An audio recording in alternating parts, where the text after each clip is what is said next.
পরিচয়টা দেই আপনাদের। আমি নীরব, বাবা মায়ের দ্বিতীয় সন্তান। আমার ভাই বড় আর আমি ছোট। আমি যখন ক্লাস 7-এ পড়ি তখন আমার মা মারা যায়, আর তার কিছুদিন পর বাবাও মারা যায়। বাবা মা বেঁচে থাকতেই ভাইয়া বিয়ে করেছিল, কিন্তু মা বাবা মরে যাওয়ার পরে ভাবি আমাকে দেখতেই পারতো না। এখন আমি ক্লাস 9-এ পড়ি। এবার গল্পে আসা যাক। ঘুম ভাঙলো, কিন্তু ভীষণ মাথাটা ব্যথা করছে। তখনই ডাক্তার আঙ্কেল এলেন। কি হলো বাবা, ব্যথা করছে? জি আঙ্কেল, প্রচণ্ড। আচ্ছা, তোমার নাম কি বাবা? নীরব। ও, তা তোমার বাসা কোথায়? ঠিকানা দাও, তোমার বাবা মাকে আসতে বলি। তখনই আমার চোখ ভিজে এলো। স্যার, আমার দুনিয়াতে কেউ নাই, আমি একটা বস্তিতে থাকি। মিথ্যা বললাম আমি। ও সরি বাবা, মনে কষ্ট নিও না, আমার এমন প্রশ্ন করা উচিত হয়নি। ঠিক আছে স্যার। আচ্ছা স্যার, আর কতদিন এখানে থাকতে হবে আমায়? আমরা তোমার ভীষণ সেবা দেওয়ার চেষ্টা করছি, যাতে তুমি তাড়াতাড়ি সুস্থ হয়ে ওঠো। বলেই চলে গেলেন উনি। 2টা নার্স আমার দিন রাত সেবা করে সুস্থ করে তুলছে। আজ 1 মাস হয়েছে আমি পুরোপুরি সুস্থ। এখনো ডাক্তার আঙ্কেল আসেনি। খুব সকাল, তাই আমি আমার গলায় চেইনটা একটা খামে ভরে রেখে দিয়ে আর একটা চিঠি দিয়ে হাসপাতাল থেকে চলে গেলাম অজানা এক উদ্দেশ্যে। অপরদিকে ডাক্তার আমাকে না পেয়ে টেবিলে আমার চিঠি পেয়ে পড়তে লাগলেন। প্রিয় স্যার, আপনাকে ধন্যবাদ দেওয়ার কোনো মুখ নাই আমার। আপনি আমার যে সেবা করেছেন, হাজার চেষ্টা করলেও আমি আপনার ঋণ শোধ করতে পারবো না। আমার চিকিৎসার জন্য অনেক টাকা খরচ হয়েছে আমি জানি, তবে সে টাকা আমার পক্ষে দেওয়া সম্ভব নয়। তাই এই স্বর্ণের চেইনটা দিয়ে গেলাম। বাবা মা মারা যাওয়ার সময় কিছুই দিতে পারিনি, তাই এই চেইনটাই দিয়েছে। আজ তার কাজে লাগলো। আপনাকে না বলে যাওয়ার জন্য বিশেষভাবে দুঃখিত স্যার। ভালো থাকবেন স্যার। স্যার, চিঠিটা পড়ে চোখ দিয়ে অজস্র ধারায় কাঁদতে থাকে। এদিকে আমি পথে পথিক, তাই কোনো মতে ট্রেনে করে ঢাকায় এলাম কোনো কাজ পাবো বলে। তাই এক বস্তিতে গিয়ে উঠলাম। সেখানে অনেক মানুষ রয়েছে, তারা এক মুঠো খাদ্যের জন্য কত পরিশ্রম করে। আমি কোনো কাজ পাচ্ছিলাম না, তাই বস্তির পাশে একজন ব্যক্তির 50টা রিক্সা আছে। সে 200 টাকা নিবে, সকালে রিক্সা দিবে আর সন্ধ্যায় ফেরত নিবে। তাই আমি রাজি হলাম। সেখান থেকে একটা রিক্সা নিলাম। নতুন, আমি চালাতে পারি না, তাই ফুটপাতেই চালাই। প্রথম দিন ভাড়া পেলাম 345 টাকা। মালিককে 200 টাকা দিয়ে 145 টাকার মধ্যে কিছু খেলাম। রাত্রি হয়ে এসেছে, তাই ফুটপাতে একটা রুম আছে, সেটাকে পরিষ্কার করলাম। মনে হয় অনেক দিন কেউ এখানে আসেনি, তাই পরিষ্কার করে ঘুমিয়ে গেলাম। পরদিন সকালে আবারও রিক্সা নিলাম। সকালে রিক্সা নিয়ে দাঁড়িয়ে আছি, এমন সময় একটা মেয়ে এসে বলে, এই রিক্সা যাবে? জি। কোথায় যাবেন? উদয়ন স্কুল। জি চড়েন, যাব। বলেই রিক্সা চালাতে লাগলাম। আচ্ছা, তুমি এখন অনেক ছোট, পড়াশোনা করো না কেন? আসলে আমি গরিব, দিন আনি দিন খাই। তোমরা না গরিবেরা এমনই বিলাসিতা, ছি, যত সব ফালতু ছেলে। আমি কথাগুলো শুনেই যাচ্ছি, কিন্তু কিছু বলছি না। অবশেষে তাকে নামিয়ে ভাড়া না নিয়েই সেখান থেকে চলে গেলাম। মেয়েটা অবশ্য পেছন থেকে অনেক ডাকে, আমি তাকাইনি। সারাদিন রিক্সা চালিয়ে বস্তিতে ফিরলাম। কিছুকে শুয়ে আছি আর ভাবছি আমাকে কিছু করতে হবে, পড়াশোনা চালিয়ে যেতে হবে, আমাকে অনেক বড় হতে হবে। 6 দিন রিক্সা চালিয়ে গ্রামে চুপিসারে ফিরলাম ছাড়পত্রগুলো নেওয়ার জন্য। আমার বন্ধুগুলোর সাথে হঠাৎ দেখা। কিরে নীরব, তুই কোথায় থাকিস এখন? তোকে দেখা যায় না, স্কুলে আসিসনি অনেক দিন। আমি বললাম, না মানে একটু বাইরে থাকি কাজে। আচ্ছা, পরে কথা হবে বন্ধু, ভালো থাকিস তোরা। তাদের সাথে অনেক কথা বলে সার্টিফিকেট ও ছাড়পত্রগুলো স্কুল থেকে তুলে নিলাম। তারপরে বাবা মায়ের কবরের পাশে গেলাম। কেন তোমরা আমাকে ছেড়ে চলে গেলে? আমাকে কেন সাথে নিয়ে গেলে না মা? জানো, আজ আমি একা হয়ে গেছি। ভাই আমাকে মিথ্যা অপবাদে অত্যাচার করে বাড়ি থেকে বের করে দিয়েছে। অনেক কান্নাকাটি করে কবর জিয়ারত করে মনে হলো ভাইয়া ভাবিকে একবার দেখা উচিত, তাই লুকিয়ে তাদের দেখতে গেলাম। খুব সুখে আছে তারা। আমি চোখের জল মুছে সেখান থেকে আবার রওনা দিলাম। ঢাকা আসতে সকাল হয়ে গেছে, তাই সোজা মিরপুর স্কুলে ভর্তি হলাম। ক্লাস 9-এ জেএসসিতে গোল্ডেন থাকায় স্যার কিছু প্রশ্ন করলেন এবং ভর্তি নিয়ে নিলেন। আমি বই নিয়ে ক্লাসে গেলাম, কিন্তু কি দেখলাম, সেদিনে সেই মেয়েটা আমার দিকে বারবার অগ্নি দৃষ্টিতে তাকাচ্ছে। আমি কিছু বলিনি, সবগুলো ক্লাস শেষ করলাম। দিয়ে বস্তিতে যাব এমন সময় ওই মেয়েটা গেটের কাছে এসে বলল, ওই ফকিনের বাচ্চা দাঁড়া। জি বলেন। তুই তো রিক্সা চালক, এখানে কিভাবে ভর্তি হলি? জি আমি রিক্সা চালক, তবে পড়াশোনা করতে চাই। পড়াশোনা করতে চাস ফকিনের বাচ্চা? আর সেদিন আমার ভাড়া নিসনি কেন? বলেই আমার মুখের উপরে 500 টাকার নোটটা ছুঁড়ে দিল। আমার চোখ দিয়ে পানি ঝরেই যাচ্ছে। মেয়েটি চলে গেছে, তাই আমি টাকা নিয়ে বস্তিতে ফিরলাম। দুপুরে কিছু খেয়ে রিক্সা নিয়ে বের হলাম। সন্ধ্যায় বস্তিতে ফিরলাম, বই নিয়ে পড়তে বসলাম। রাত 11টা পর্যন্ত পড়ে ঘুমিয়ে গেলাম। পরদিন সকালে উঠে আবার স্কুলে গেলাম। স্কুলের গেট দিয়ে প্রবেশ করব এমন সময় আবারও ওই মেয়েটা ডাকলো। এই ছোট লোকের বাচ্চা, এদিকে আয়। আমি ভয়ে তার কাছে গেলাম। জি বলেন। তুই আজকেও স্কুলে এসেছিস? ওদের বান্ধবীদের সাথে আমাকে নিয়ে ফাজলামো করতে লাগলো। আমার খুব খারাপ লাগতো, কিছু বলতে পারতাম না, শুধু শুনে যেতাম। ওর এক বান্ধবী বলল, কাকে ডাকলি? শরীর থেকে কেমন জানি একটা খারাপ বিচ্ছিরি গন্ধ আসছে। ছি। ঠিক বলেছিস। এমন সময় ওর এক বান্ধবী ঠাস করে বসিয়ে দিল আমার গালে। যা ছোট লোকের বাচ্চা, গন্ধতে আমার দম বন্ধ হয়ে আসছে। আমি সেখান থেকে কান্না মাখা মুখ নিয়ে চলে এলাম। এসে ক্লাসে বসলাম। স্যার এলো, ক্লাস নিতে শুরু করলো। একে একে অনেকেই পড়া ধরলো। কেউ পারলো, কেউ পারলো না। মেয়েটাও পারেনি। এবার আমাকে বলল, তুমি বলো। স্যারে ক্লাসে পড়া পারলাম। স্যার ধন্যবাদ জানালো। তুমি সত্যি অনেক ব্রিলিয়ান্ট স্টুডেন্ট। আচ্ছা, তোমার ঠোঁট কাটা কেন? রক্ত বের হচ্ছে তো। আমি হতভম্ব হয়ে বললাম, স্যার গেটের কাছে পড়ে গিয়েছিলাম। আমি মিথ্যা বললাম। আসলে মেয়েটা চড় মারার ফলে এমনভাবে কেটে গিয়েছিল। ও আচ্ছা, সাবধানে চলবা। সবগুলো ক্লাস করে বস্তিতে ফিরবো। পেছন থেকে আবার ডাক, কুত্তার বাচ্চা, পড়া করে স্যারের সামনে সাধু সাজা হচ্ছে। থাম, তোকে দেখাচ্ছি মজা। ওকে মারো, যাতে কাল থেকে স্কুলে না আসতে পারে। এমন সময় ছেলেগুলো আমাকে মারতে শুরু করলো। মাথায় একটা কিসের বাড়ি যেন মেরেছে মনে নাই। জ্ঞান হারিয়ে ফেলি। জ্ঞান ফিরে দেখি আমি হসপিটালে। উঠে বসলাম, মাথায় ব্যান্ডেজ করা, প্রচণ্ড রক্ত পড়েছে। পাশে দেখলাম আমার মতো একটা ছেলে। এ তো আমার ক্লাসে পড়ে, আহাদ। কি তোমার জ্ঞান ফিরেছে? কিন্তু আমি এখানে কেন? তোমাকে কিছু খারাপ ছেলে মেরে রাস্তায় ফেলে দেয়। আমি গেট দিয়ে বের হচ্ছিলাম, এমন সময়ে তোমার এই অবস্থা দেখে আমি মেডিকেলে আনি। ও আচ্ছা। আচ্ছা, তোমার নাম ঠিকানা দাও, আঙ্কেল আন্টিকে আসতে বলি। কথাটা শোনা মাত্রই চোখ দিয়ে পানি চলে এলো। আমার এই দুনিয়াতে কেউ নাই। ছিল এক ভাই ভাবি, তারা আমাকে মিথ্যা অপরাধে বাসা থেকে অত্যাচার করে বের করে দেয়। এখন রিক্সা চালিয়ে নিজের পড়ালেখাটা কোনো মতে চালাচ্ছি। কথাগুলো শুনে আহাদের চোখে পানি। সরি, আমার এমনটা বলা উচিত হয়নি। আজ থেকে আমরা বন্ধু। কি বলছো তুমি? আমার সাথে কেন বন্ধুত্ব করবা? আমি তো অসহায়। চুপ শালা, মেরে একদম তক্তা বানিয়ে ফেলবো। এখন থেকে আমরা বন্ধু, আমাকে তুই করে বলবি। আচ্ছা ঠিক আছে, তবে আমার কাছে কিছু টাকা আছে, ওগুলো দিয়ে হসপিটালের বিলটা দে বন্ধু একটু। কি বললি তুই? আমি বিল দিয়ে আসছি। আচ্ছা চল, তোকে তোর বাসায় নিয়ে যাই। ওকে চল। তারপর আহাদ আমাকে আমার বাসায় নিয়ে এলো, মানে বস্তিতে। কি রে, তুই এখানে থাকিস? তোর খুব খারাপ লাগছে তাই না এখানে এসে? আচ্ছা, তুই আমাকে লজ্জা দিস কেন বলতো? এইভাবে কথা বললে তোর কাছে আসবো না। আচ্ছা সরি, আর বলবো না। আরো অনেক কথা হলো। তারপর আহাদ চলে গেল আর কালকে স্কুলে আসতে বারণ করলো। মাথাটা প্রচন্ড ব্যথা করছে, তাই হালকা একটু পড়লাম। রাতে আহাদ ওষুধ কিনে দিয়েছিল, সেগুলো খেয়ে ঘুমিয়ে গেলাম। সকালে উঠলাম, একটু ভালো লাগছে, তাই ভাবলাম দিনটা এভাবে নষ্ট না করে আজ স্কুল থেকে ঘুরে আসি। তাই কিছু খেয়ে স্কুলের উদ্দেশ্যে রওনা দিলাম। গেট দিয়ে ঢুকতে যাব এমন সময় তিথি আবার ডাকলো, ওই ফকিনের বাচ্চা, এদিকে আয়। আমি ভয়ে ভয়ে আবারও কাছে গেলাম। তোর তো সাহস কম না? কালকে এত মার খাইলি, তাও তোর কোনো লজ্জা হলো না? আজ আবার স্কুলে এসেছিস? তিথি কথাগুলো বলেই একটা চর মারতে যাবে, ঠিক তখনই ঠাস করে আহাদ তিথির গালে চর বসিয়ে দিল। তুমি মারলে কেন আহাদ আমাকে? বেশ করেছি, তোমার মতো মেয়েকে আরো মারা উচিত। একটা নিরীহ ছেলের উপর অত্যাচার করতে তোমার লজ্জা করে না? তাতে তোমার এত জ্বলছে? আহাদ, ও তোমার কে হয়? ওই আমার কলিজা, আমার বন্ধু হয়। ওকে কোনো অপমান করলে আমি তোকে ছেড়ে কথা বলবো না। ওকে আমি দেখে নিব। কেন এমন করলি বন্ধু? মেয়েটাকে মারলি কেন? তুই চুপ।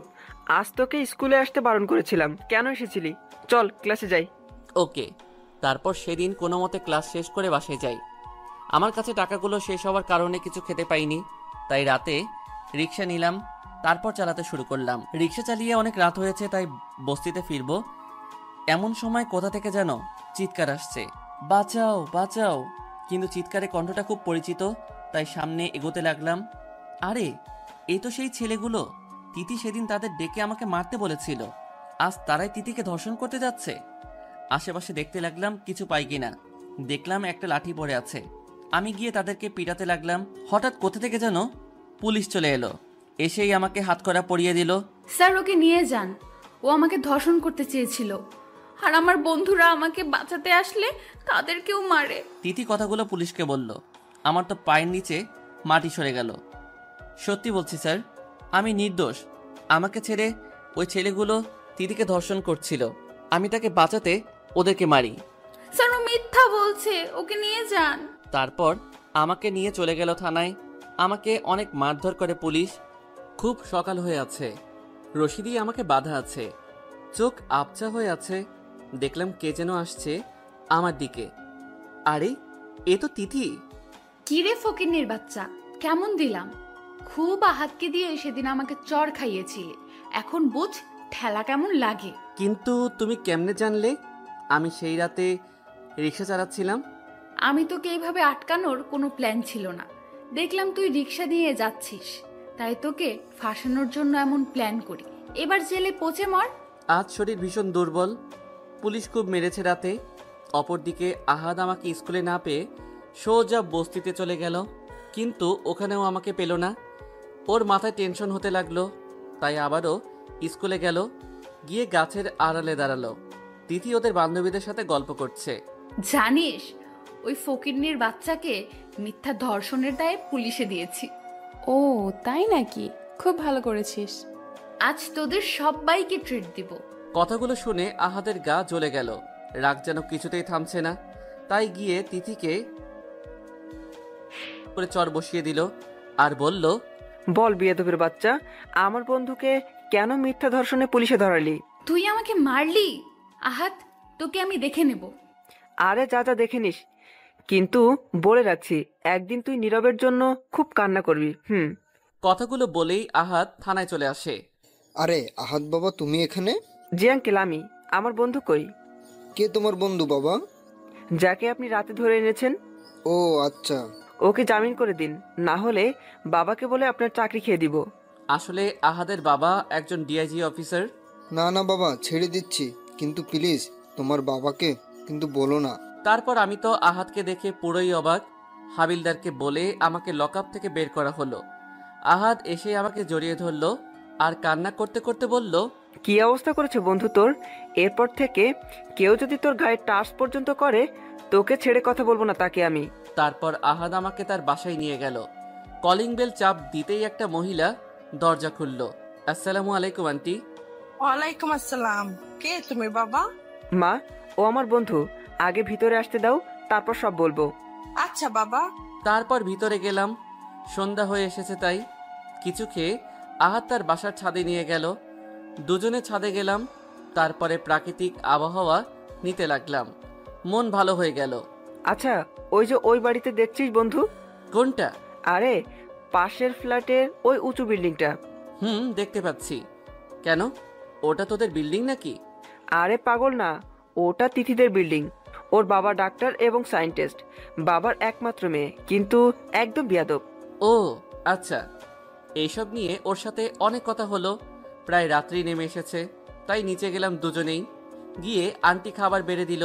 খাবার খেয়ে সোফায় বসে আছি। আচ্ছা বাবা, তুমি কোথায় থাকো? আর তোমার শরীরের এই অবস্থা কেন বাবা? আসলে আন্টি, তারপর আমার জীবনে ঘটে যাওয়া সমস্ত কিছু আন্টিকে বললাম। আন্টি কথাগুলো শুনে চোখের পানি আটকে রাখতে পারলো না। আজ থেকে আমার দুটো সন্তান, আহাদ ও নীরব। আমাকে আন্টি না, মা বলে ডাকবি বাবা। আন্টি কথাগুলো শুনে পানিতে টলমল করতে লাগলো। আসলে মানুষ কত ভালো হয়, না হলে এই পৃথিবী চলতো না। চল বাবা, শপিং এ চল। তারপর আন্টি আমাকে আর আহাদকে নিয়ে শপিংয়ে নিয়ে গেল। আমার স্কুল ড্রেস সহ কিছু পোশাক কিনে দিল। বাসায় ফিরে এলাম, রাত 11টা বেজে গেছে। আচ্ছা আহাদ, তোর বাবা কই? বাবা কিছুদিনের জন্য বিদেশে গেছে। ও আচ্ছা। তারপর আন্টি বলল, তুই এখানেই থেকে যা সারা জীবনের জন্য। থাকবো মা, আগে আমাকে আমার জীবন যুদ্ধে সংগ্রামী হতে দাও, এই পরিবেশে থাকলে হয়তো দুঃখ কষ্ট না পেয়েই অনেক বড় হয়ে যাব, কিন্তু কোনো লাভ হবে না। প্লিজ মা, আমি প্রতিষ্ঠিত হলেই এখানে থাকবো। ঠিক আছে বাবা, মাঝে মধ্যে দেখা করিস। তারপর ঘুমিয়ে গেলাম। সকালে ঘুম থেকে উঠে নতুন পোশাক পরে দুজনেই একসাথে স্কুলে গেলাম। গেটে ঢুকেই আবারও তিথি ডাকছে, ওই ফকিন্নির বাচ্চা, এদিকে আয়। আমি আর আহাদ না শোনার ভান করে হেঁটেই যাচ্ছি।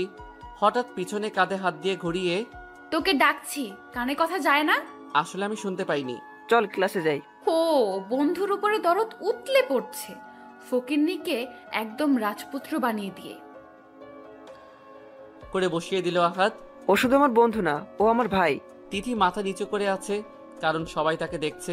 ওই আহাত, তোকে আমি দেখে নেব, তুই আমাকে চিনিস না। আমরা ক্লাসে গেলাম। ক্লাস শেষ করে গল্প করছিলাম, আবার স্যার এলো। এভাবে সবগুলো ক্লাস শেষ করলাম। আহাদকে তার বাড়ি পাঠিয়ে আমি বস্তিতে গেলাম।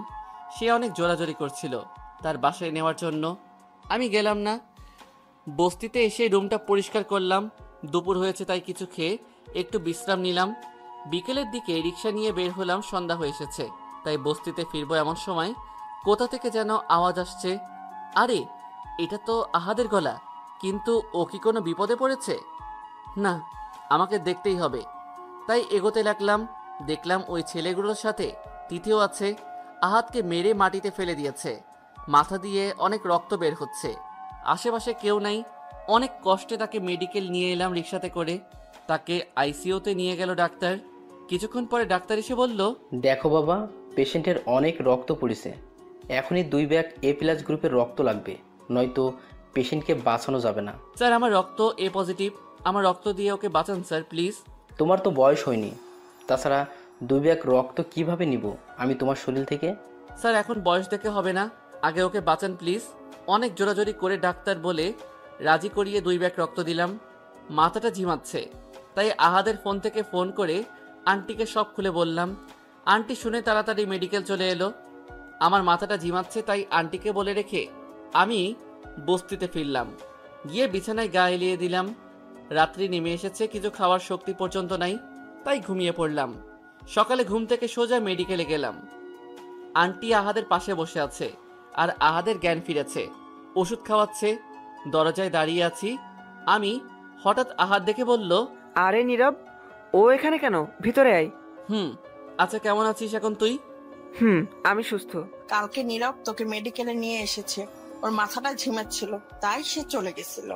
ও আচ্ছা, তা নীরব, তুই কিছু খাসনি মনে হচ্ছে, আয় খেয়ে নে, মা খাবার এনেছে। না, আমি খেয়েছি। মিথ্যা বলিস কেন? তোকে দেখলে বোঝা যায় তুই কিছু খাসনি, আয়। তারা অনেক জোরাজোরি করে আমাকে খাবার দিল। খাবার প্লেট হাতে নিয়ে বসলাম, তখন যেন মাথাটা ঝিমাচ্ছে, সাথে সাথে অজ্ঞান হয়ে গেলাম আমি। আরে নীরব বাবা, কি হলো তোর?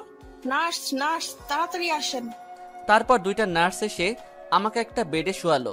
ডাক্তার এলো। আরে, এ তো কালকে আপনার ছেলেকে 2 ব্যাগ রক্ত দিয়েছে, ওকে আমি বিশ্রাম নিতে বলেছিলাম, কিন্তু কি করছেন আপনারা? তারপরে আন্টি আর আহাদের চোখে ছলছল জল নিয়ে কান্না করতে থাকে। ডাক্তার, ওনাকে ভালো করে দিন, যত টাকা লাগে সব আমি দিব। আমরা যত সাধ্য চেষ্টা করছি। তারপর আমাকে গ্লুকোজ আর বিভিন্ন মেডিসিন খাওয়ানো হলো। আমি এখন প্রায় সুস্থ, সাথে আহাদও সুস্থ। আমি আর আহাদ প্রায় মেডিকেলে 17 দিন ছিলাম, যার ফলে স্কুলে যেতে পারিনি। দীর্ঘ 17 দিন পরে স্কুলে গেলাম আমরা দুজন। গেটে পা দিতেই দেখলাম তিথি তার বান্ধবীদের সাথে হেসে হেসে কথা বলছে। আহাদ তাদের দেখে তো ফুলছে। শান্ত হ বন্ধু, ও ওর পাপের শাস্তি পাবে একদিন। সেই দিনটা দেখার জন্য অপেক্ষায় আছে। তারপর আমরা সেখান থেকে ক্লাসে চলে গেলাম। তিথি আমাদের খেয়ালই করেনি। অতঃপর ক্লাসে স্যার এলেন। প্রেজেন্ট করার সময় আহাদ প্রথমে, তারপর আমি। আমার দুজনকে জবাবদিহিতা করতে হলো, এতদিন কেন আমরা স্কুলে আসিনি। তারপর স্যারকে বললাম অসুস্থ ছিলাম স্যার। তারপর প্রধান শিক্ষকের কাছে দরখাস্ত জমা দিয়ে আবার ক্লাসে এলাম। তিথি তো আমাদের দেখে রাগে ফুলছে। এইভাবে ক্লাসগুলো শেষ করে আহাদকে ওর বাসায় যেতে বললাম, কিন্তু গেল না। আমাকে একটা মোবাইলের দোকানে নিয়ে গেল। তারপর একটা মোবাইল আর একটা সিম কিনে দিল আমাকে। আমি নিতে চাইনি, এক প্রকার জোর করেই নিয়ে দিল। দিয়ে ও ওর বাড়িতে চলে গেল। আমি আমার বস্তিতে চলে এলাম। দুপুরে কিছু খেয়ে শুয়ে আছি, এমন সময় একটা কল এলো। আমি কল ধরলাম। হ্যালো, কে বলছেন? আমি আহাদ বলছি। শোন, আজ রিক্সা চালাসনি, আজ দেখা করিস সন্ধ্যার সময় আমাদের স্কুলের পাশে চায়ের দোকানে, কথা আছে। ঠিক আছে। তারপর আমি সন্ধ্যার সময় চলে গেলাম চাচার চায়ের দোকানে। দেখলাম আহাদও এলো। কি রে, কেমন আছিস? ভালো, তুই? ভালো আছে। তারপর চা খেয়ে দুজনে আড্ডা দিলাম। দিয়ে উঠে দুজনে একই রাস্তা দিয়ে হাঁটছি আর গল্প করছি। হঠাৎ কোথা থেকে আওয়াজ আসছে, একটা মেয়ের কণ্ঠ, বাঁচাও বাঁচাও। আমি শিওর হলাম এটা তিথির গলার আওয়াজ। তাই আমি আর আহাদ এগিয়ে আহত থেকে দেখতে লাগলাম। দেখলাম সেই ছেলেগুলো তিথির পোশাক খোলার চেষ্টা করছে। চল বন্ধু, ও বিপদে পড়েছে, ওকে বাঁচাই। কি তুই এর পরেও ওই বেয়াদব মেয়েকে বাঁচাবি? এটা ওর নতুন ফন্দি, তোকে আর আমাকে ফাঁসানোর জন্য। না রে বন্ধু, এটা ওর ফন্দি না। দেখ ওর জামাটা কেমন ছিঁড়ে দিয়েছে। চল আমরা তাকে বাঁচাই। আর তারপর আহাদ আর আমি দুটা লাঠি নিলাম। ওদের সামনে যেতে একজন বলল, এবারে তোরা চলে যা বলছি, এটা আমাদের মুখের আহার, ওরে আজ আমরা রেপ করব। আমি রেগে গিয়ে ওর মাথা বরাবর একটা দিলাম বাড়ি। সাথে সাথে অজ্ঞান হয়ে পড়ে গেল। বাকি তিনজন আমাদেরকে মারতে আসে। দুজনে মিলে ইচ্ছে মতো পিটালাম। ওরা সবাই রাস্তায় পড়ে কোকাচ্ছে। আহাদ পুলিশকে কল করলো। পুলিশ এসেছে। এদের নিয়ে যান স্যার, এরা তিথিকে ধর্ষণ করতে চেয়েছিল। হ্যাঁ বাবা, নিয়ে যাচ্ছি। এদের এমন থেরাপি দিব, এরা আজীবন জেল থেকে বের হতে পারবে না। তারপর ওদেরকে নিয়ে চলে গেল। দেখলাম তিথির জামাটা বেশ ছিঁড়ে গেছে। তাই আহাদ একটা গেঞ্জি পরেছিল শুধু, আর আমি ভিতরে গেঞ্জি আর বাইরে শার্ট। তাই আমি শার্টটা খুলে তিথিকে দিয়ে দিলাম। আমি ফকিন্নির বাচ্চা, কিন্তু মানুষের ইজ্জতেরও দাম বেশি, তাই এই ফকিন্নির বাচ্চা শার্টটা দিলাম আপনাকে। সরি নীরব, আমাকে ক্ষমা করে দাও। আমি আবার তোমরা দুজনকে মারার জন্য ওদের কাছে এসেছিলাম, কিন্তু ওরা আমার সর্বনাশ করতে চেয়েছিল। তোমরা না থাকলে আজ আমার খারাপ কিছু করে ফেলতো। কথাগুলো বলেই কান্না করতে লাগলো। আমি আর আহাদ চলে গেলাম উক্ত জায়গা থেকে। কালকে স্কুলে গেলাম, গেট দিয়ে ঢুকে হাঁটছিলাম। পেছন থেকে তিথি বলল, নীরব, তোমার সাথে আমার কথা আছে, একটু এদিকে আসো প্লিজ। ছোট লোকের বাচ্চার সাথে কি কথা থাকতে পারে তোর? তখন তিথিকে দেখলাম পুরা অনুতপ্ত মুখ নিয়ে নিচে তাকিয়ে আছে। আহাদ বলিস কি? ঠিকই বলছি, যা বলার এখানে বল, আমরা আবার ক্লাসে যাব। শুধু 5 মিনিট প্লিজ, একটু এইদিকে চলো। আচ্ছা ঠিক আছে চলো। আহাদ কিন্তু পুরাই বেজার মুখ, তারপরও গেল। প্লিজ নীরব, আমাকে ক্ষমা করে দাও। আরে আমি তো ক্ষমা করে দিয়েছি, এভাবে বলার কি আছে? তখন তিথি আমাকে জড়িয়ে ধরলো। আহাদ তো অবাক, কারণ যে কালকে ওকে কতই না অপমান করলো, আর আজকে জড়িয়ে ধরলো। কিছুক্ষণ পরে আহাদের পা ধরে পড়ে গেল। প্লিজ আহাদ, আমাকে ক্ষমা করে দাও। ক্ষমা করতে পারি একটি সত্যে। বলো, আমি তোমাদের সব শর্ত মানতে রাজি। তোমার ওই বাজে মার্কে মেয়েগুলো তুমি আনফ্রেন্ড করবা, আর আমরা তিনজন হব প্রিয় বন্ধু। যদি রাজি থাকো তাহলে বলো। সত্যি বলছো? সত্যি। তিথি তো মহা খুশি। তারপর আমি মাঝে হাঁটি আর আহাদ আমার বাম পাশে, আর তিথি আমার ডান পাশে হাত ধরে হেঁটে ক্লাসে যাব। এমন সময় তিথির ওই বাজে বান্ধবীগুলো এসে বলল, কি রে তিথি, তুইও দেখছি ওই ফকিন্নির পোলার হাত ধরে হাঁটিস? করে বসিয়ে দিল তিথি। চুপ, ওরা আমার আজ থেকে বন্ধু, তোরা দূর হয়ে যা। তোদের জন্য আমি খারাপ হচ্ছিলাম। তারপর সেখান থেকে চলে ক্লাসে গেলাম। সবগুলো ক্লাস ভালো মতোই চললো। স্কুল ছুটি হলো, আমরা যে যার স্থানে চলে গেলাম। দুপুরে কিছু খেয়ে রিক্সা নিয়ে বের হলাম। রিক্সা নিয়ে এক গলির মোড়ে দাঁড়িয়ে আছি। এই রিক্সা যাবে? কণ্ঠটা খুব পরিচিত লাগলো। পিছনে ঘুরলাম, দেখলাম তিথি খুব সেজে গুজে এসেছে। জি যাব। কোথায় যাবেন? কি তুমি আমাকে আপনি করে বলছো? তুমি করে বলবা না তো রাগ করব। একটু পার্কে যাব, চলো প্লিজ। তারপর রিক্সা চালাতে লাগলাম। পার্কে এসে গেছি, নামেন। রিক্সাটা সাইড করো, তোমার সাথে কথা আছে। না, আমাকে ভাড়া মারতে হবে, চলি। তোমাকে বলেছি না কথা আছে। ওর রাগ দেখে সাইডে করলাম, দিয়ে আমাকে পার্কে নিয়ে গেল। একটা ফুল গাছের নিচে দুজনে বসলাম। আচ্ছা নীরব, তোমার পরিবারে কে কে থাকে? কথাটা শোনা মাত্র আমার চোখে জল চলে এলো।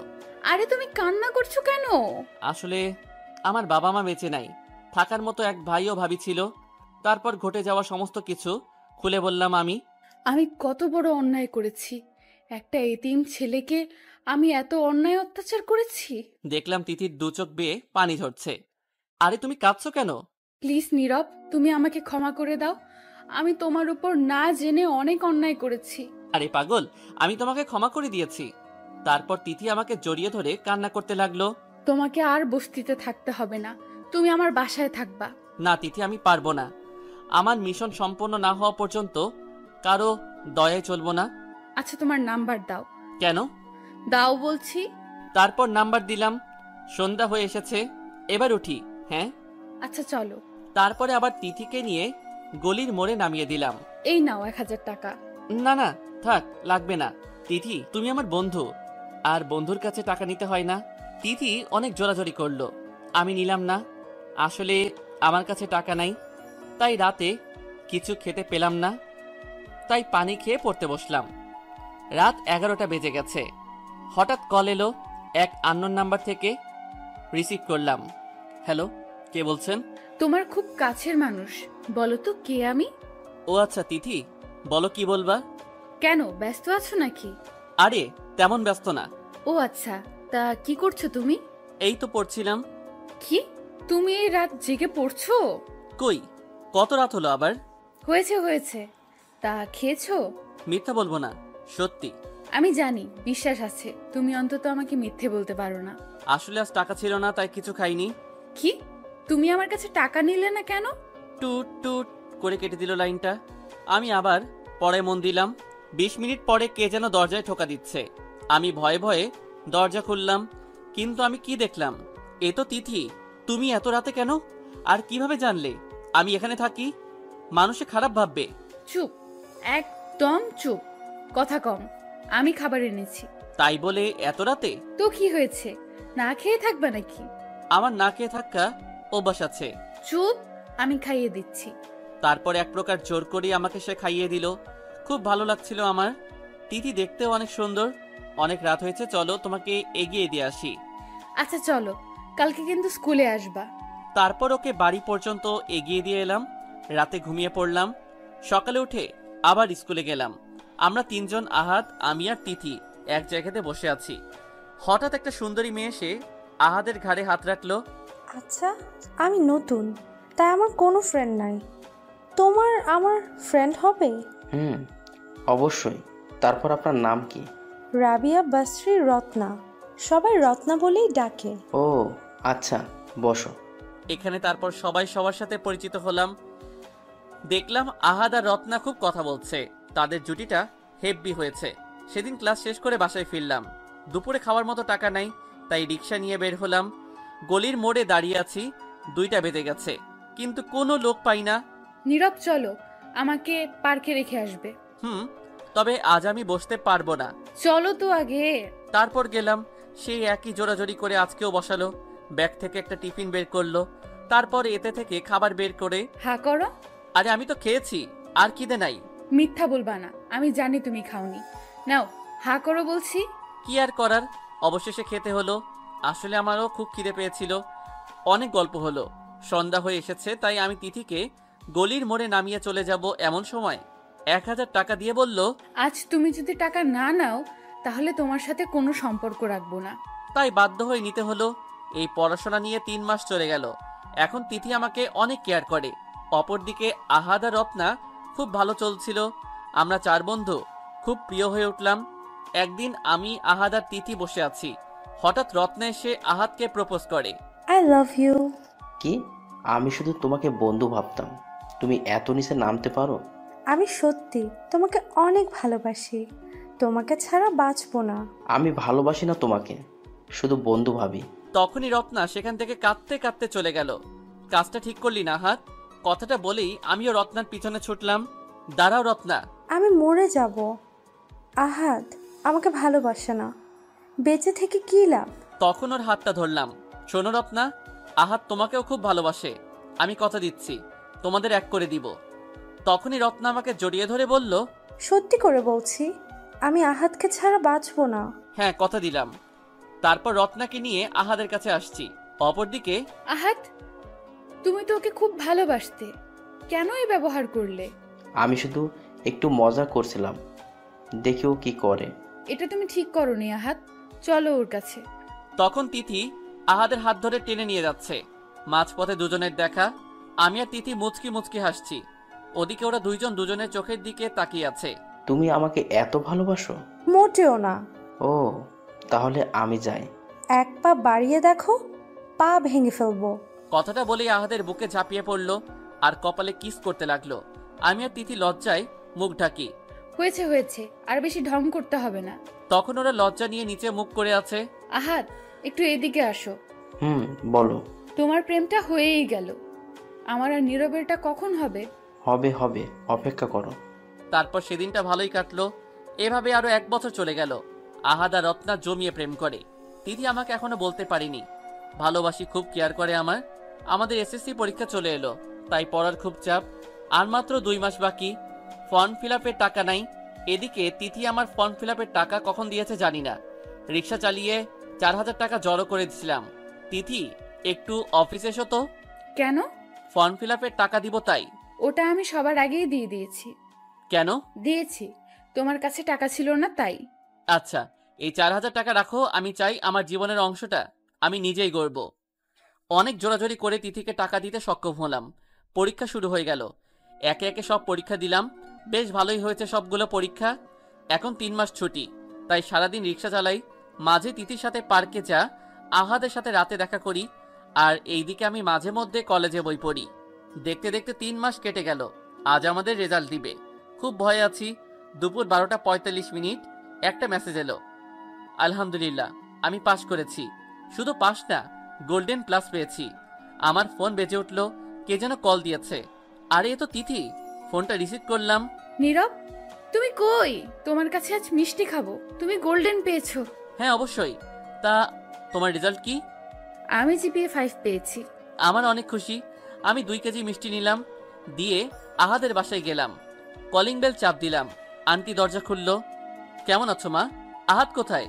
এই তো বাবা, ভালো আছি। অনেকদিন পর এলি বাবা, ভিতরে আয়। তারপর ভিড়তে গিয়ে আন্টিকে মিষ্টিগুলো দিলাম আর বললাম, আমি গোল্ডেন প্লাস পেয়েছি মা। খুব খুশি হলাম বাবা। তারপর আমি আহাদের রুমে ঢুকে গেলাম।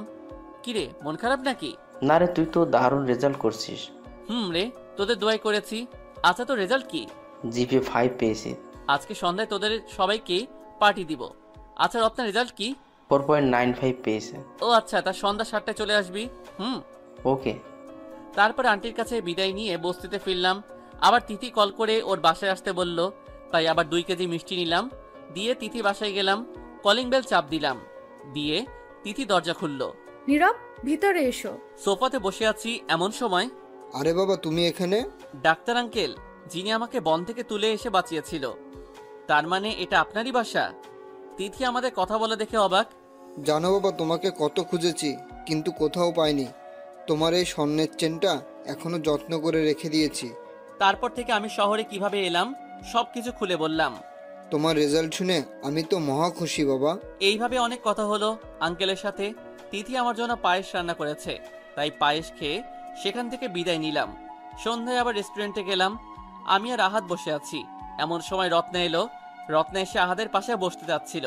আহাদ বারণ করলো। রত্না, তুমি নীরবের পাশে বসো, একদম পাশে ঘেসে বসবে। আজ তিথিকে একটু কষ্ট দিব। ঠিক আছে। তারপর তিথি এলো। ও মাগো, আমি কাকে দেখছি? যেন মনে হচ্ছে একটা পরী। কত সুন্দর করে সেজেছে, আমি তো চোখ সরাতেই পারছি না।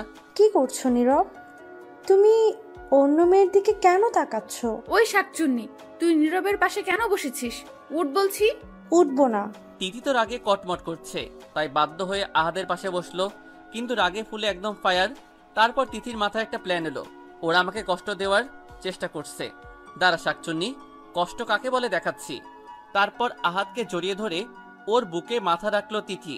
এটা দেখে রত্না তো ফুলে শেষ হয়ে যাচ্ছে। অর্ডার দেওয়া খাবার এলো। তিথি আহাদকে তুলে খাইয়ে দিচ্ছে। এদিকে রত্না তো একদম রেগে ফায়ার, তাই রত্না বার্গারটা এক কামড় মেরে আমাকে খাইয়ে দিল।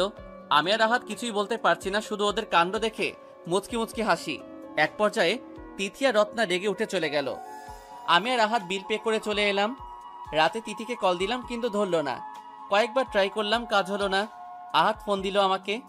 কিরে বন্ধু, তোর ভাবি ফোন ধরে না যে? তিথিও ধরে না। শোন, কালকে এক নাটক করব পার্কে, আসিস? পার্কে গেলাম, এখনো আহাদ আসেনি, তাই বসেছিলাম। হঠাৎ যা দেখলাম, তিথি একটা ছেলের সাথে বসে খুব হেসে হেসে কথা বলছে। যা দেখে আমার কষ্টটা দ্বিগুণ হয়ে গেল। আমি তাকে মনে মনে অনেক ভালোবেসে ফেলেছিলাম, কিন্তু আমার ধারণা ভুল। তিথি শুধু আমায় ভালো বন্ধু ভাবত, আর কিছুই না। তাই মনের শোকে অন্য জায়গাতে বসলাম। আহাদ এলো।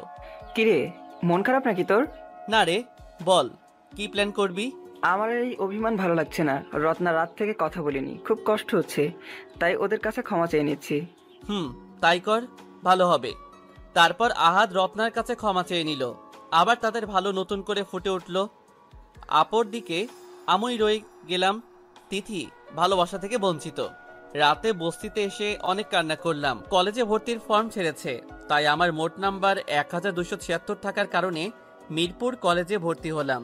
ক্লাস গেলাম, দেখলাম তিথি আহাদ রত্নার সাথে পার্কে যে ছেলের সাথে বসে কথা বলছিল সেও ভর্তি হয়েছে। ক্লাস শেষ করে আমি আহাদ রত্না একসাথে বসে কথা বলছিলাম। হঠাৎ তিথি আর ওই ছেলেগুলো। হাই বন্ধুরা, আমরা পরিচিত হই। তারপর আমরা পরিচয় দিলাম সবাই। এই ছেলেটা কে? ও, তোদের তো বলাই হয়নি। বন্ধু, এ রাজীব, আমার বয়ফ্রেন্ড। তার মুখে কথাটা শুনে মনে এক হতাশা সৃষ্টি হলো। তারপর তিথি আর রজব চলে গেল। সরি বন্ধু, আমার একটু ফাজলামের জন্য তুই এত ভালোবাসা হারালি। আরে না, আমি ওকে ভালোবাসবো কোন দুঃখে? আমি কোথায় আর ও কোথায়? ওকে ভালোবাসতে হলে আমাকে 7 বার জন্ম নিতে হবে। আহাদের চোখে জল, সাথে রত্নার মন খারাপ। তাই সেদিন কলেজ থেকে চলে গেলাম। দুপুরে কিছু খেয়ে রিক্সা নিয়ে বের হলাম। গলির মোড়ে দাঁড়িয়ে আছি। এই রিস্কা যাবে? যাব। কোথায় যাবেন? আরে নীরব, তুমি রিস্কা চালাও? কিন্তু কেন? সেটা না হয় তিথির কাছে শুনবেন। তারপর তাদেরকে নিয়ে রিক্সা চালাতে লাগলাম। তিথি আর রজব খুব হেসে হেসে কথা বলছে, যা শুনে কষ্টতে আমার বুকটা ফেটে যাচ্ছে। তারপর তাদেরকে পার্কে নামিয়ে দিয়ে চলে এলাম। মনে খুব কষ্ট। রাতে বস্তিতে ফিরলাম। না, আমাকে পড়ালেখাতে অনেক জোর দিতে হবে। তারপর কলেজে গেলাম। আগের চাইতে পড়ালেখাতে অনেক জোর দিয়েছি। মনটা ভীষণ খারাপ, কারোর সাথে তেমন মিশি না। আহাদ রত্না তাদের সাথে প্রয়োজন ছাড়া না। এইভাবে 1 মাস কেটে গেল। আজ আমার খুব জ্বর, তাই কলেজে যেতে পারলাম না। আহাদ বিকেলে কল করলো, কলেজে আসিনি, একটু কাজ ছিল। তাকে মিথ্যা বললাম। সেদিন রাতে অনেক জ্বর, তাই পরদিন তাও কলেজে যেতে পারলাম না। এইভাবে 3 দিন কলেজে যেতে পারলাম না। 4 দিনকার দিন এত জ্বর চেপে ধরেছে যে মাঝে মধ্যে জ্ঞান হারিয়ে ফেলি। কে যেন বারবার কল দিচ্ছে, কিন্তু কলটা ধরতে পারার মতো শক্তি নাই আমার। জ্ঞান হারিয়ে ফেলি। যখন জ্ঞান ফিরেছে তখন নিজেকে হসপিটালের আবিষ্কার করলাম। চোখ খুলে দেখি আমি হসপিটালে, আর আমার পাশে রয়েছে তিথি। খুব কান্না করেছে মনে হয়, চোখের নিচে কালো দাগ পড়ে গেছে। তিথি ঘুমাচ্ছিল। আমার লড়াচড়া দেখে সে জেগে উঠে কান্না করতে থাকে। আমি সরি নীরব, আমাকে মাফ করে দাও। আরে তুমি কাঁদছো কেন? আর আমি এখানে কেন? কে নিয়ে এসেছে আমাকে? তুমি 4 দিন কলেজে আসোনি দেখে দেখে আমি তোমাকে অনেক মিস করি। তারপর তোমাকে কল দিই, কিন্তু তুমি কল ধরছিলে না। আমার টেনশন বেড়ে যায়, তাই আমি সোজা তোমার রুমে যাই। রুমে গিয়ে দেখি তুমি অজ্ঞান হয়ে পড়ে আছো। তাই আহাদকে কল করে আসতে বলি, আর তোমাকে হসপিটালে নিয়ে আসি। আচ্ছা তিথি, রজব ভাইয়া কই? আমি সরি বললাম তো। সরি মানে? কিসের সরি? আসলে রাজীব আমার মামাতো ভাই। তোমরা সেদিন রেস্টুরেন্টে কষ্ট দিয়েছিলে আমায়, তাই এই নাটক করে তোমাদের কষ্ট দিলাম। কিন্তু আমার জন্য তুমি অনেক কষ্ট পেয়েছো। সরি। আমি তোমার জন্য আমি কষ্ট পেয়েছি মানে? কিছু না। কিরে, তোর জ্ঞান ফিরছে? বন্ধু। তিথি না থাকলে তুই চলে যেতি। তুই 4 দিন ধরে অজ্ঞান ছিলি। তিথি তোকে সারাক্ষণ সেবা করে সুস্থ করে তুলেছে। মেয়েটা তোকে অনেক ভালোবাসে রে। কি বলিস? তিথি কেন আমাকে ভালোবাসবে? ও কত ধনী, আমার মতো গরিবকে কেন ভালোবাসবে ও? তখন তিথি আমার উপরে ঝাঁপিয়ে পড়লো আর ঠোঁটে কামড়ে ধরলো। আহাদ লজ্জাতে বাইরে চলে গেছে। অনেকক্ষণ পরে ছাড়লো। কি করলে এটা? যা করলাম ভালোই করেছি। আমি তোমাকে ভালোবাসি। যদি তুমি না করো তাহলে আমি বুঝতেই পারছো কি করতে পারি। মাথা খারাপ হয়েছে তোমার? তোমার বাবা কখনোই আমাদের মেনে নিবে না। আমি মানিয়ে নেব তোমাকে, চিন্তা করতে হবে না। তুমি পুরোপুরি সুস্থ হও, ফুল দিয়ে আমাকে কলেজে সবার সামনে প্রপোজ করবা। আমি পারবো না। কি পারবা না? দাঁড়া শালা, বলে আবারও আমার উপর ঝাঁপিয়ে পড়লো। এবার আমার ঠোঁট মনে হচ্ছে ছিঁড়ে খাবে। অনেকক্ষণ পরে ছাড়লো। মনে হচ্ছে দমটা বেরিয়ে যাবে। ভিতরে আসতে পারি? কিরে, তোদের শেষ হলো না এখনো চলবে? তখন তিথি লজ্জাতে আমার বুকে মুখ লুকালো। আমারও ভালো লাগছিল, কারণ আমি ভালোবাসার মানুষ পেয়েছি। তুমি তো এবার এইচএসসি পরীক্ষায় গোল্ডেন প্লাস পেয়েছো, আমি আজ মহা খুশি। এই 2 বছরের মধ্যে আমাদের মাঝে খুনসুটি ভালোই চলতে থাকে, কখনো রাগ কখনো অভিমান। এইভাবে 2 বছর কেটে যায়। আমি আর তিথি ঢাকা বিশ্ববিদ্যালয়ে চান্স পেয়েছি, রত্না আর আহাত পাবলিক বিশ্ববিদ্যালয়ে ভর্তি হয়েছে। আমি একটা ছোট পার্ট টাইম জব করি, এতে আমার পড়ালেখাটা ভালো মতোই চলে। তিথি আর আমি ইংলিশ ডিপার্টমেন্টে, এটা আমাদের সৌভাগ্য। সৃষ্টিকর্তাই হয়তো আমাদের মিল করে রেখেছিল। একদিন দুজনেই ক্লাস করে বের হই, হঠাৎ একটা ছেলে তিথিকে প্রপোজ করে। আমার পাশে এটা কে জানো? হবে হয়তো তোমার ফ্রেন্ড। ও আমার শুধু বন্ধু না, ও আমার কলিজা, আমার স্বামী। কি তুমি বিবাহিত? কেন যে প্রপোজ করতে গেলাম থাকে। তখন আমি আর তিথি হেসে চলেছি। এইভাবে আরো 3 বছর কেটে গেল। আমাদের ভালোবাসাটা এতটা গভীরতা হয়েছে যে কেউ কাউকে ছাড়া থাকতে পারি না। মা, তোর সাথে আমার কথা আছে। কি কথা বাবা, বলো। তোর তো বয়স হচ্ছে, তাই বলছি তোর বিয়েটা সেরে ফেলতাম। কি? আমি বিয়ে করতে পারবো না, আমি একজনকে ভালোবাসি। সে কে মা? তাকে নিয়ে আসিস, পছন্দ হলেই ওর সাথে তোর বিয়ে দিব। তিথি তো মহা খুশি। তারপরের দিন জোর করেই আমাকে নিয়ে গেল। আঙ্কেল আমাকে দেখেই অবাক। এই তুই কাকে নিয়ে এসেছিস? ওর কি আছে যে তোর সাথে ওর বিয়ে দিব? কি বলছো বাবা তুমি? আমি নীরবকে ছাড়া কাউকে বিয়ে করব না। তুই আজ নীরবকে ছাড়বি, না হয় আমার বাড়ি ছাড়বি।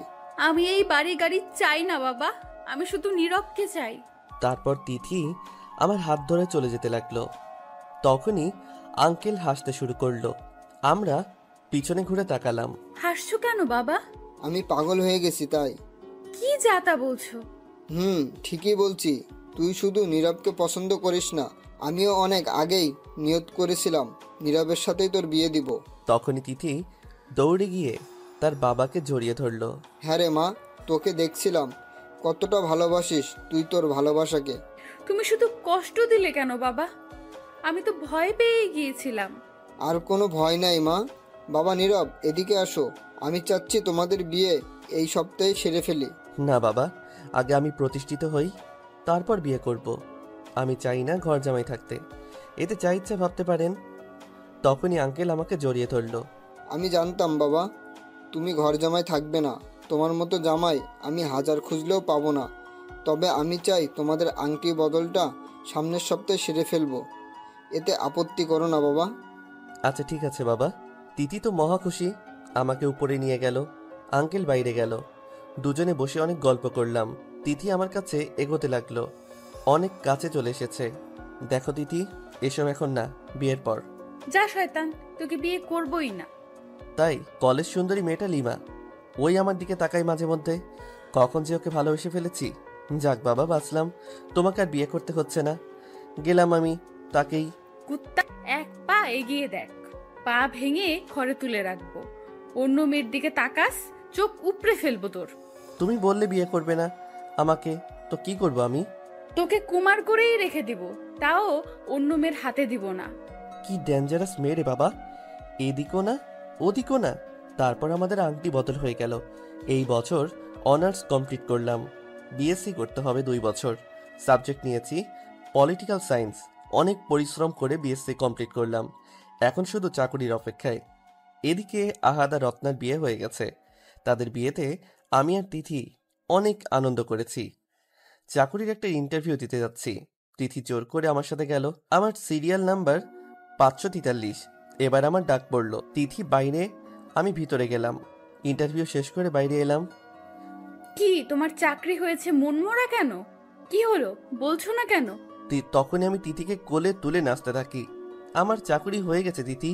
আরে পাগল, আমাকে নামাও, লোকে দেখছে তো। তখন তাকে নামিয়ে আহাদের বাসায় মিষ্টি নিলাম, তিথির বাসায় সবাইকে মিষ্টি খাওয়ালাম। বাবা, তোমাকে আজকে একটা বিহিত করতেই হবে। কিসের বিহিত রে মা? আজকে আমার আর নীরবের বিয়ের ব্যবস্থা করতে হবে। ওকে আজকেই আমি বিয়ে করব। আঙ্কেল তো রাজি, আমাকে অনেক কষ্টে রাজি করালো। বিয়ের আয়োজন করা হলো। আমার কোনো স্থায়ী বাড়ি নাই, তাই তিথির বাসা থেকেই আমাকে বিয়েটা করতে হবে। তাই কিছু কার্ড বানালাম, তিথিও কার্ড বানিয়েছে। আমি কার্ড দেওয়ার জন্য বেরিয়ে পড়লাম। কলেজে একটা শাকচুনি বান্ধবী ছিল, বলেছে তুমি যখন বিয়ে করবে নীরব আমাকে কিন্তু অবশ্যই দাওয়াত দিবে। আমিও আচ্ছা বলেছিলাম। নাম তিশামণি। ওর বাসায় গেলাম, কলিং বেল চাপ দিতেই ওর আম্মু দরজা খুললো। কে বাবা তুমি? আন্টি, আমি টিচার ফ্রেন্ড। ও বাড়িতে আছে? বাবা, ও ওর রুমেই আছে। এসো বাবা, ভিতরে এসো। তারপর ওর রুম দেখিয়ে দিল। দরজা খোলাই আছে। আসতে পারি ম্যাম? আরে নীরব, কখন এলে? কতদিন পরে দেখা। এই তো এখনই। তারপর বিয়ের কার্ডটা তুলে দিলাম ওর হাতে। নীরব, তুমি বিয়ে করছো? তোমাকে অবশ্যই আসতে হবে। আসবো। এইভাবে অনেক কথা হলো। তারপর তার কাছ থেকে বিদায় নিয়ে আরো অনেক বন্ধুকে কার্ড দিলাম। আরে আমি তো ভুলেই গেছিলাম লিমাকে কার্ড দিতে। ওটাও একটা কলেজ জীবনের বন্ধু। তাদের সাথে না মিশলেও ভালোবাসা ছিল আকাশ সমতুল্য। অবশেষে সবাইকে কার্ড দেওয়া শেষ হলো। বিয়ের আর মাত্র একদিন বাকি। আজ গায়ে হলুদ। তিথি সব বন্ধু বান্ধবী চলে এসেছে, আমারও বন্ধু বান্ধবী চলে এসেছে। গায়ে হলুদ সন্ধ্যা। তিথিকে সবাই গায়ে হলুদ দিয়ে আমাকে দেওয়ার পালা। তিথি আমার কিছু দূরে সামনে চেয়ারে বসে আছে। সবাই আমাকে গায়ে হলুদ দিচ্ছে। এবার তিশা আর লিমা এসেছে। লিমা গায়ে হলুদ দিয়ে চলে গেল। আহাদ আর রত্না গায়ে হলুদ দিয়েছে। সবশেষে তিশা এসেছে। আমাকে কানে কানে বলছে, দোস্ত, তোর তিথিকে একটু রাগাই। ট্রাই করতে পারিস, তবে খুব বেশি না। মেয়ে আবার খুব রাগী। তখনই তিশা আমার হাত ধরে তুলল। তারপর ঘাড়ে হাত দিয়ে গালে হলুদ লাগালো। এটা দেখে তো তিথি রাগে ফুলে শেষ। তারপর তিশা আমাকে বলল, দোস্ত, কোলে তুল আমাকে। তারপর ওকে কোলে তুলেছিলাম। এটা দেখে তো তিথি রাগে ফায়ার। তাই সে সেখান থেকে উঠে চলে গেল। এইভাবে অনেক আনন্দ করলাম আমি, আহাদ, রত্না, তিশা, লিমা, আরো অনেকেই। বিয়ের দিন কাজী সাহেব বলল, মা কবুল বলো। কবুল কবুল কবুল। তিথি এক ঝটকে 3 বার কবুল বলে দিল। তাই দেখে তো সবাই অবাক। যা দেখে সবাই হাসাহাসি শুরু করে দিল। তার আমার কাছে এলো। আমিও বললাম। এইভাবে বিয়েটা হয়ে গেল আমার আর তিথির। সব অতিথি বিদায় নিয়েছে। আহাদ শুধু আছে। আমি আর আহাদ ছাদে ছিলাম। যা বন্ধু, ঘরে যা, তিথি একাই আছে। আজকে বাবা মার কথা খুব মনে পড়ছে রে। তারা থাকলে আমার বিয়েতে খুব আনন্দ করত। এইভাবে মন খারাপ করিস না, যা বন্ধু। তারপরে রুমে গেলাম। তিথি বিছানায় বসে আছে। আমার আশা শব্দ শুনে আমাকে সালাম করলো। তারপর বিছানায় গেল। ওই তুই নিচে ঘুমা। কেন? আজ আমার বাসর রাত। কিসের বাসর? তখন তো তিশাকে কোলে নিলি। যা ওর কাছে যা। বুঝতে পারলাম খুব রেগে আছে। আজ আমি অনেক ক্লান্ত, তাই বালিশ নিয়ে ফ্লোরে শুয়ে পড়লাম। 30 মিনিট পর কে যেন কান্না করছে। লাইট অন করে দেখি তিথি আমার পাশে বসে কান্না করছে। আরে পাগলি, কান্না করছো কেন? তুমি আমাকে ভালোবাসো না, অভিমানে নিচে শুতে বললাম বলে শুয়ে যাবে। সরি তিথি, তখন তোমাকে রাগানোর জন্য এমনটা করেছি। আমি তোমাকে কোনো মেয়ের পাশে সহ্য করতে পারি না। প্লিজ কোনো মেয়ের সাথে মিশো না। কথা দিচ্ছি আর তোমাকে কখনোই কষ্ট দিব না। তারপর তিথিকে জড়িয়ে ধরে বিছানায় শুয়ে পড়লাম। আজ 12 দিন হয়ে গেল আমাদের বিয়ে হওয়া। অপরদিকে আমার চাকরিতে জয়েন করার ডেট এসেছে। আপনাদের তো বলাই হয়নি আমি কি চাকরি পেয়েছি। ম্যাজিস্ট্রেট, জেলা পর্যায়ে। তাই অফিসে কোন জেলাতে পড়েছি কাগজপাতি নিতে গেলাম। আরে এটা তো আমার জেলাতে পড়েছি, চাঁপাইনবাবগঞ্জ। খুব আনন্দ মনে। তাই আমার শ্বশুরকে বলে একটা ফ্লাইট কিনলাম চাপাইয়ে। দিয়ে তিথিকে নিয়ে রওনা দিলাম। আহাদের কাছে বিদায় নিয়েছি। তারপর ফ্লাইটে উঠলাম। তিথি আর আমার সংসার ভালোই চলতে লাগলো। এইভাবে 1 মাস কেটে গেল। হঠাৎ একদিন মা বাবার কথা মনে পড়ল। তাই গাড়ি নিয়ে তাদের কবরের পাশে গেলাম। দীর্ঘ 12 বছর পরে এই কবরস্থানে এলাম। কেমন ছেলে আমি, নিজের বাবা মার কবরে মাঝে মধ্যে আসি না। আশেপাশে অনেক কবর হয়েছে। বাবা মায়ের কবরটা বসে গেছে। সেখানে অনেকক্ষণ থেকে কবর জিয়ারত করে গাড়িতে উঠলাম বাসা যাওয়ার উদ্দেশ্যে। গাড়ি চালাচ্ছি, হঠাৎ মাথাটা কেমন ব্যথা করে উঠল। তাই পাশে গাড়িটা দাঁড় করালাম। 1 বোতল পানি কিনতে গেলাম দোকানে। পানি কিনে ফিরছিলাম, তখন হঠাৎ একটা ছোট বাচ্চা, আঙ্কেল কিছু টাকা দেন না, কিছু কিনে খাবো। বাচ্চা মেয়েটাকে দেখে আমার মায়া লাগলো। তাই তাকে সাথে করে একটা রেস্টুরেন্টে নিয়ে গেলাম। আঙ্কেল, আমি কিচ্ছু খাবো না। বাড়িতে বাবা অসুস্থ, কাজে যেতে পারে না, তাই খাবার খাওয়া হয় না। আজ 3 দিন ধরে বাবা মা না খেয়ে আছে। কথা শুনে খুব বুকে ব্যথা হলো। আচ্ছা বাবা, তোমার বাসায় নিয়ে চলো আমায়। তারপর 5 কেজি চাউল, অন্যান্য তরকারি সহ অনেক কিছু কিনলাম আর মেয়েটার সাথে চলতে লাগলাম। আরে পথটা কেমন চেনা চেনা লাগছে। হঠাৎ একটা বাড়ির সামনে নিয়ে এলো মেয়েটা। আমার বুঝতে বাকি রইল না এটা আমার বাবার বাড়ি, মানে বর্তমানে দাদা আর ভাবি থাকে। তাহলে দাদা অসুস্থ, না, আমি ওনাদের সামনে যাব না। কি হলো আঙ্কেল, চলেন ভিতরে। তারপর আমি রুমালটা পকেট থেকে বের করে মুখে নিলাম। এমনিতেই 12 বছর পর আমাকে চিনতে পারতো না, তাও বেঁধে নিলাম। চলো বাবা ভিতরে। তারপরে ভিতরে গেলাম। মা, মা দেখো কে এসেছে। কে এসেছে রে মা? ভাবি সামনে এলো। ভাবি কেমন আগের চাইতে শুকিয়ে গেছে, কালো হয়ে গেছে। কে ভাই তুমি? আমি আমি আমি এই জেলার ম্যাজিস্ট্রেট। আমি চাই আমার জেলাতে কোনো অসহায় মানুষ না থাকে, তাই এগুলো নিন প্লিজ। ভাই, এই গরিব বাড়িতে এসেছেন, একটু বসেন। আচ্ছা, আপনার স্বামী কোথায়? উনি অসুস্থ, আসেন আমার সাথে। তারপর ভাইয়ের সামনে নিয়ে গেল। এ কি কি অবস্থা হয়েছে আমার ভাইয়ার! তাকে দেখে চোখ দিয়ে পানি চলে এলো। কোনো মতো সেদিন ম্যানেজ করে ভাবির হাতে 10,000 টাকা দিয়ে সাথে আমার নাম্বার দিয়ে সেখান থেকে চলে এলাম। বলে এলাম কোনো বিপদে পড়লে ফোন দিবেন। আজ খুব কষ্ট হচ্ছে। ভাইয়ার কি অবস্থা হয়েছে। কোনো মতে বাসায় ফিরলাম। কলিং বেল চাপ দিতে তিথি দরজা খুলল। তিথি আমাকে দেখে ভয় পেয়ে গিয়েছে। এ কি, কি হয়েছে তোমার? তুমি তো পুরো ঘেমে গেলে। তারপর তিথি আমাকে ধরে বিছানায় শোয়ালো, পানি চোখে মুখে ছিটালো, পা হাত টিপে দিল। অনেক কান্না করেই যাচ্ছে। তোমার কিচ্ছু হবে না জান, তোমাকে ছাড়া আমি বাঁচবো না। 2 ঘন্টা পর। বলো কি হয়েছে তোমার? আসলে আজ বাবা মায়ের কবর দেখতে গিয়েছিলাম। তারপর সব খুলে বললাম। তুমি ওই বাড়িতে আর যাবে না যেখানে তোমার রক্ত ঝরেছে। কিন্তু দাদা যে ভীষণ অবস্থা খারাপ, আমাকে সাহায্য করতেই হবে। তিথি অনেক ভেবে বলল ঠিক আছে। তারপর সেদিন ঘুমিয়ে গেলাম। পরের দিন অফিসে গেলাম। অফিস শেষ করে বাসায় ফিরবো তো দেখলাম সেই বাচ্চা মেয়েটা, মানে আমার ভাতিজি রাস্তায় পাশে দাঁড়িয়ে কান্না করছে। আমি গাড়ি দাঁড় করালাম। কি হয়েছে বাবা, কাঁদছো কেন? আঙ্কেল, আমার বাবা মেডিকেলে। কোন মেডিকেলে? চলো। তারপর আমি মেডিকেলে গেলাম। সবাই আমাকে দেখে সালাম দিচ্ছে, কারণ ডাক্তাররা জানে আমি কে। ভাবির কাছে গেলাম। আপনি এসেছেন ভাই? ভাইয়ের কি অবস্থা? ওর অপারেশন করা লাগবে, ডাক্তার বলেছে। তাই 2 লক্ষ টাকা চাই। এত টাকা আমি কোথায় পাবো? আমি দিব। তখন ভাবি আমার দিকে করুণ দৃষ্টিতে তাকালো। তোমাকে খুব চেনা চেনা লাগছে ভাই। মানে? তোমার কপালের চুলটা তুলো তো ভাই। এ আমি কি করলাম? ভাবি আমাকে চিনে ফেলেছে, কারণ কপালে আমার একটা জন্মগত কাটা দাগ আছে। কি হলো ভাই, তুলো না। কেন, আমার কপালে কি আছে? না ভাই, তোমাকে খুব চেনা লাগছে, তাই দয়া করে তুলো। অনেক জোরাজোরি করলো, তাই আস্তে আস্তে কপালের চুল উপরে উঠালাম। এ কি নীরব ভাই, তুই আমাকে ক্ষমা করে দে ভাই। আর 8 বছর ধরে মনে মনে কষ্ট পাচ্ছি তোর জন্য ভাই। না ভাবি, তোমার উপরে আমার কোনো রাগ নেই। তুমি যে আমার মা সমতুল্য। দেখলাম ভাবির চোখ স্পষ্ট ভুলে ছাপ দেখলাম। হঠাৎ ডাক্তার এসে বলল, স্যার, পেশেন্ট খুব সিরিয়াস, এখনই অপারেশন করতে হবে। এক্ষুনি অপারেশনের ব্যবস্থা করুন। ঠিক আছে স্যার। তারপর সেখান থেকে বিদায় নিয়ে চলে এলাম বাসায়। কি হয়েছে গো তোমার?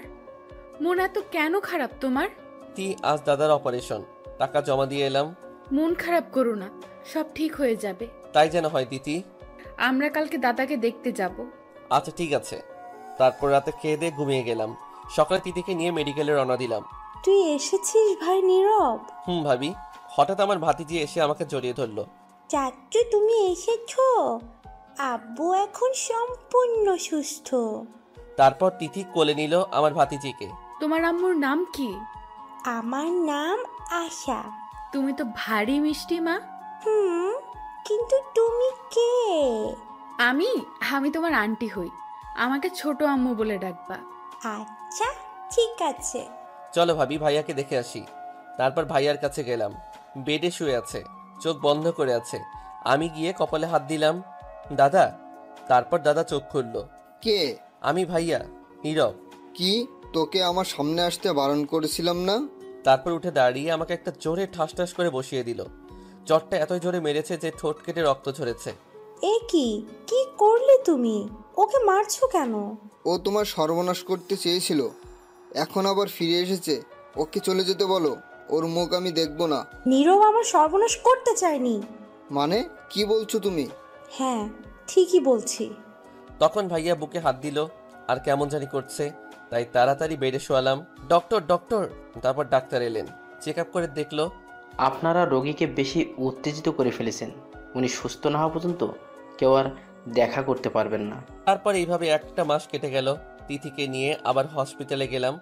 ভাইয়া এখন প্রায় সুস্থ। আমি দরজাটায় দাঁড়িয়ে আছি। ভাইরে, আমাকে ক্ষমা করে দে। আমি তোর অনেক অত্যাচার করেছি না জেনে। তুই চাইলে আমাকে শাস্তি দিতে পারিস। কি বলছো তুমি ভাইয়া? আমার কোনো অভিমান নাই। তারপর ভাইয়াকে জড়িয়ে ধরলাম। আচ্ছা ভাই, মেয়েটাকে? আমি লজ্জায় কিছু বললাম না। বুঝেছি, আর লজ্জা পেতে হবে না। তোদের খুব সুন্দর মানিয়েছে। আমাকে ক্ষমা করে দাও বোন, আমার জন্য তোমার স্বামী খুব কষ্ট সহ্য করেছে। আরে ভাবি, কি করছেন? আপনি আপনার ভুল বুঝতে পেরেছেন, এটাই অনেক। আচ্ছা, তুই এত বড় হলি কি করে? তুমি যখন আমাকে মেরে বাড়িতে থেকে তাড়িয়ে দাও, তখন আমি রাস্তায় ট্রাকের সাথে ধাক্কা খাই। মরে যাওয়ার মতো অবস্থা আমার। তিথির বাবা আমাকে হসপিটালে ভর্তি করে, সেখানে আমি 15টা দিন জ্ঞান হারিয়েছিলাম। তারপরে চুপিসারে একদিন সেখান থেকে ঢাকায় চলে আসি।